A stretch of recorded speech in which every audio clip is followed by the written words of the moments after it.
Basic science. कैसे हैं आप सब? मैं हूं माधवी और आज हम डिस्कस करने जा रहे हैं ओटी की क्लास में नया टॉपिक। तो यदि आपको हमारा आज का वीडियो पसंद आए तो वीडियो को लाइक, चैनल को सब्सक्राइब और ज्यादा से ज्यादा वीडियो को शेयर करें। तो चलिए स्टार्ट करते हैं। और आज हम जानते हैं a group of operation place की आखिर ये जो ऑपरेशन थिएटर होता है वो कितने ग्रुप से मिलकर बना होता है, मतलब इस ग्रुप के अंदर कौन कौन सा डिपार्टमेंट आता है, आज हम ये जानेंगे। आप तो जानते हैं कि ऑपरेशन थिएटर क्या कहलाता है। आप केवल यही जानते होंगे शायद कि ऑपरेशन थिएटर वही एरिया होता है जहां पे ओटी होती है, बस वो एक ही रूम होता है। ऐसा नहीं होता है। जो ओटी डिपार्टमेंट होता है स्टूडेंट, वो ओटी डिपार्टमेंट बहुत सारे डिपार्टमेंट से मिलकर बना होता है। इसे हम ऑपरेशन थिएटर का ग्रुप ऑफ डिपार्टमेंट कहते हैं, जिसके बारे में आज हम जानेंगे कि आखिर जो हमारा ऑपरेशन थिएटर है वो किस किस डिपार्टमेंट से मिलकर के बना होता है। तो फर्स्ट होता है आपका special major and minor OT room, मतलब जो ऑपरेशन हॉस्पिटल का जो ऑपरेशन थिएटर एरिया होता है, ऑपरेशन थिएटर एरिया में major OT and minor OT दोनों होते हैं। Major OT and minor OT में यही अंतर होता है कि जो माइनर ओटी रूम होते हैं वहां पे छोटे छोटे से माइनर केसेस कराए जाते हैं और मेजर ओटी एरिया में मेजर सर्जरी कराई जाती है। तो इसीलिए हॉस्पिटल के डिपार्टमेंट में दो ओटी बनाई जाती हैं, major OT and minor OT. वैसे देखिए, हमेशा ओटी जो होती है वो हॉस्पिटल के अकॉर्डिंग बनाई जाती है। यदि कोई बड़ा हॉस्पिटल है, वहां पे दिन में 20-20, 25-25 केसेस हो रही है, तो वहां पे ओटी कई होती है, ओटी 1, ओटी 2, ओटी 3, ओटी 4, मतलब कई ओटी डिपार्टमेंट होते हैं। बट यदि थोड़ा सा नॉर्मल हॉस्पिटल है तो वहां पे दो ओटी होती है, जिसमें से एक मेजर ओटी होती है, दूसरी एक माइनर ओटी होती है। ठीक है स्टूडेंट, ये तो हो गया हॉस्पिटल डिपार्टमेंट का सबसे इंपॉर्टेंट डिपार्टमेंट। नेक्स्ट आता है आपका स्क्रब एरिया। तो ये जो स्क्रब एरिया क्या होता है, तो जब सर्जरी के लिए टेक्नीशियन या डॉक्टर स्क्रब करके ओटी रूम में जाते हैं तो ओटी के जस्ट बाहर ये स्क्रब एरिया बनाया जाता है, यहाँ पे ही हैंड वॉशिंग या स्क्रबिंग की जाती है।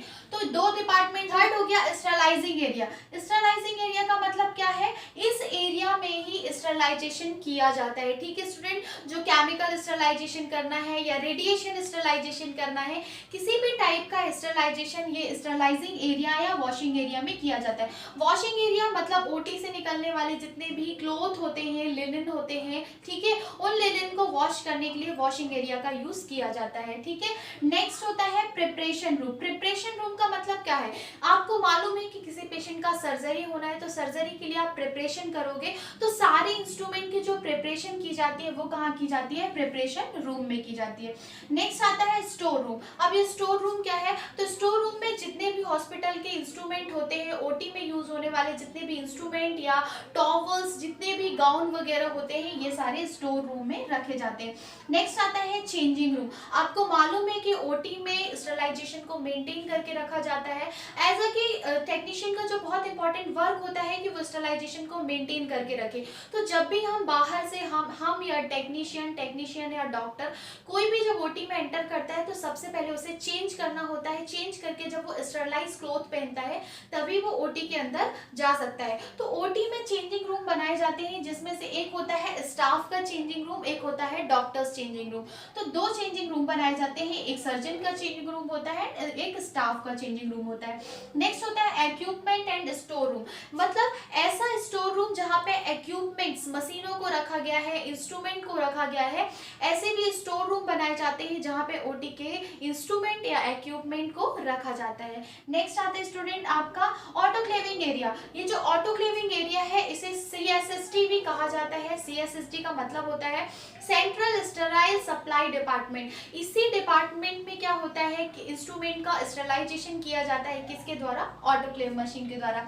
नेक्स्ट जो एरिया होता है वो होता है anaesthesia instrument room. Anaesthesia instrument room मतलब एनेस्थीसिया के दौरान जितने भी इंस्ट्रूमेंट यूज किए जाते हैं, जनरल एनेस्थीसिया में जो भी इंस्ट्रूमेंट यूज किए जाते हैं उनके लिए एक अलग से रूम बनाया जाता है, जहां पर केवल एनेस्थीसिया का ही सामान या एनेस्थीसिया के इंस्ट्रूमेंट या इक्विपमेंट रखे जाते हैं। नेक्स्ट आता है student endoscopy room. Endoscopy room OT में ही बनाई जाती है। किसी भी पेशेंट की एंडोस्कोपी करने के लिए वहां पे एंडोस्कोपी रूम बनाया जाता है। नेक्स्ट आता है रिकवरी रूम। अब ये रिकवरी रूम क्या है, हमें pre operative patient and post operative patient को रखा जाता है। मतलब यदि किसी पेशेंट का सर्जरी होना है तो सर्जरी होने से पहले हम पेशेंट को रिकवरी रूम पे ही लाते हैं। रिकवरी रूम पे पेशेंट को चेंज कराया जाता है। देन रिकवरी रूम के बाद पेशेंट ओटी के अंदर एंटर करता है। पोस्ट ऑपरेटिव जो पेशेंट होता है, मतलब सर्जरी के बाद वाला जो पेशेंट होता है, उसे भी रिकवरी रूम में रखा जाता है। नेक्स्ट आता है आपका आईसीयू रूम। ये आईसीयू डिपार्टमेंट क्या कहलाता है? इस आईसीयू डिपार्टमेंट में pre operative and post operative दोनों पेशेंट को रखा जाता है। कुछ ऐसे पेशेंट होते हैं जो अनकॉन्शियस होते हैं, पेशेंट फिट नहीं होते हैं, ठीक है, उन पेशेंट को आईसीयू में रखा जाता है। देन आईसीयू के बाद ओटी में शिफ्ट करके सर्जरी किया जाता है। देन पोस्ट ऑपरेटिव मतलब कुछ पेशेंट्स को सर्जरी के बाद भी आईसीयू में रखा जाता है, इसीलिए आईसीयू डिपार्टमेंट। नेक्स्ट आता है लेबर रूम। लेबर रूम मतलब ओटी ऑपरेशन थिएटर डिपार्टमेंट के अंदर ही आता है लेबर रूम। लेबर रूम पे ही पेशेंट की डिलीवरी कराई जाती है, ठीक है स्टूडेंट। नेक्स्ट आता है फ्रैक्चर रूम। फ्रैक्चर रूम मतलब ये ऑर्थोपेडिक डिपार्टमेंट हो गया। ऑर्थोपेडिक डिपार्टमेंट जो होता है वहां पर फ्रैक्चर रूम बनाए जाते हैं।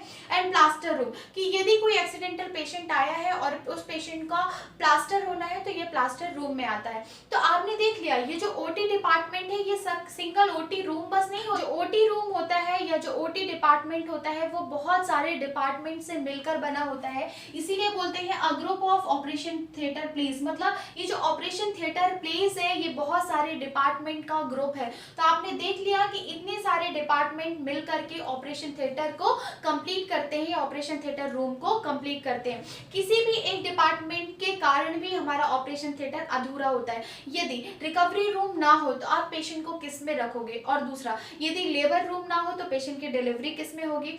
थर्ड क्या है कि यदि पेशेंट फिट नहीं है और आईसीयू नहीं है तो पेशेंट को आईसीयू में कैसे शिफ्ट करोगे।